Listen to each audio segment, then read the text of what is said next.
Hey, it's Dr. Birchler here with Life After Lyme Disease, and I'm titling this video "To Kill or to Coexist" in the context of Lyme disease. So is your goal to kill, or is your goal really to coexist with whatever is in you, whatever microorganism is there?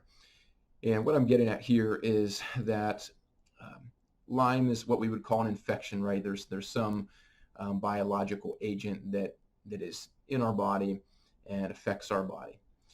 And there are a couple of different approaches that can be taken to get well. And what I'm going to do is explain here really what those approaches are, what the dominant kind of medical mindset approach is, and maybe some different ways to think about how to deal with whatever your problem is. And what I see occurring is many people have continued problems and they're stuck in kill mode. Antibiotic, antibiotic, antibiotic, again, thinking somehow they need to keep killing the bug and kill the different stuff and kill the co-infection and kill all these things. And so they're constantly exposing their body to poisons or treatments or things that are very much focused on this philosophy of killing, as opposed to the philosophy of something like coexistence, like strengthening the body, allowing the body to have that thing but be able to still have a good quality of life and keep it at bay.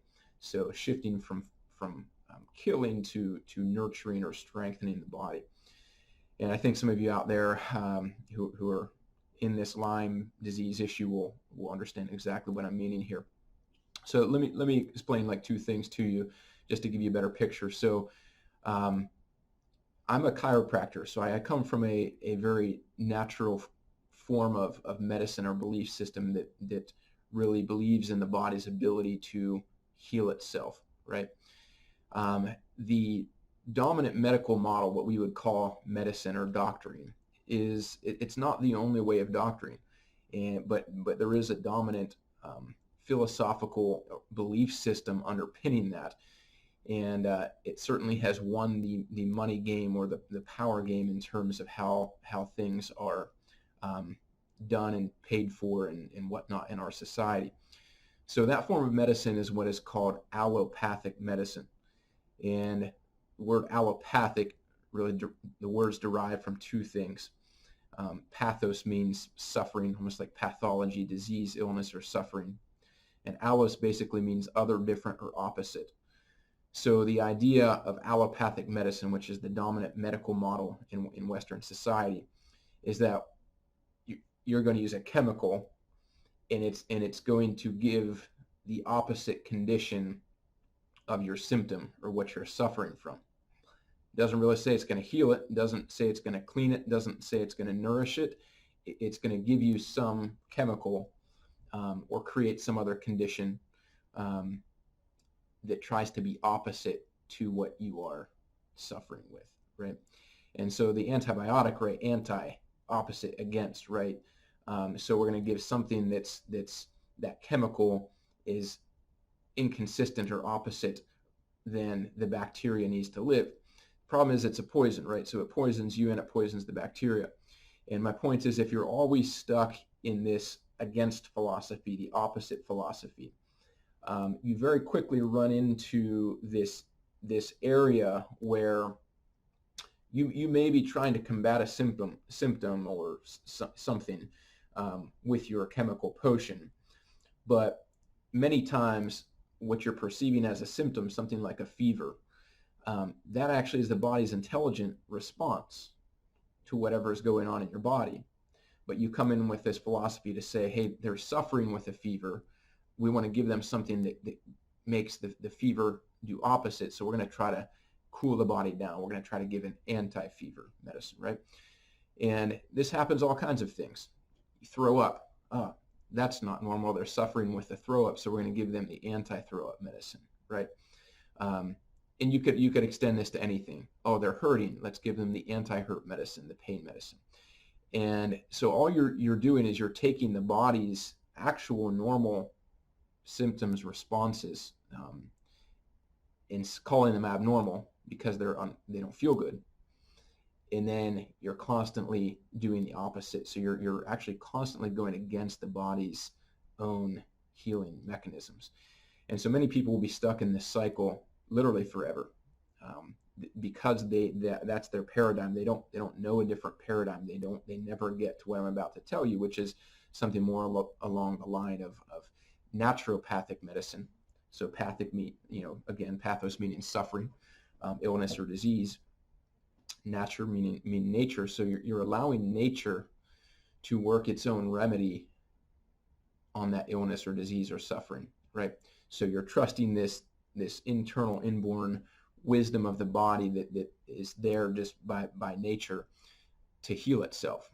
And so as opposed to trying to bring something out and kill and be opposite, you're simply trying to give the body what it needs to effect its own cure and healing.